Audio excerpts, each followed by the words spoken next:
தான் குரான். இது 2வது அத்தியாயத்தில் 124வது வசனத்தில் இருக்குது. அதே பார்த்தீங்கன்னா, அல்லாவிடமிருந்து மறுமை வீடானது மற்ற மனிதர்களுக்கு அன்றி உங்களுக்கே சொந்தமாக இருப்பின் மரணத்தை நீங்கள் விரும்புங்கள் என்று நபியை நீர் கூறுகிறீர்கள். அல்லாஹ் வந்து இதுதான் சேலஞ்ச் பண்ணுறான். நீங்கள் சொர்க்கவாசிங்களா, என்னுடைய செல்ல பிள்ளைகளா, என்னை சந்திக்கிறது அவ்வளோ ஆசையா, வாங்கங்க. இப்போ இதே ஆர்குமெண்ட் இன்னைக்கு யார் வச்சுட்டு இருக்கிறா? நம்மெல்லாம் யார்? ரசூலுல்லாஹ்வுடைய உம்மத்து இல்லை.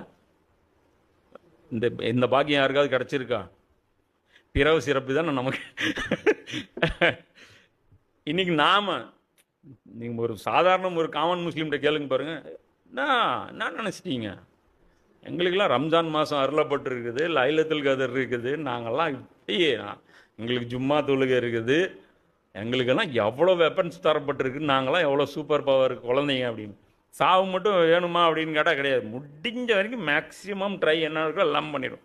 ஐசியூ யூனிட் ஒரு ஆப்ரேஷன் இருக்குதுங்க, ஒரு 30% தான் சான்ஸ், பண்ணி பார்த்துருங்க. அதுவும் 30% இருக்குது, சக்ஸஸ் ரேட்டு கம்மி இருந்தாலும் ட்ரை.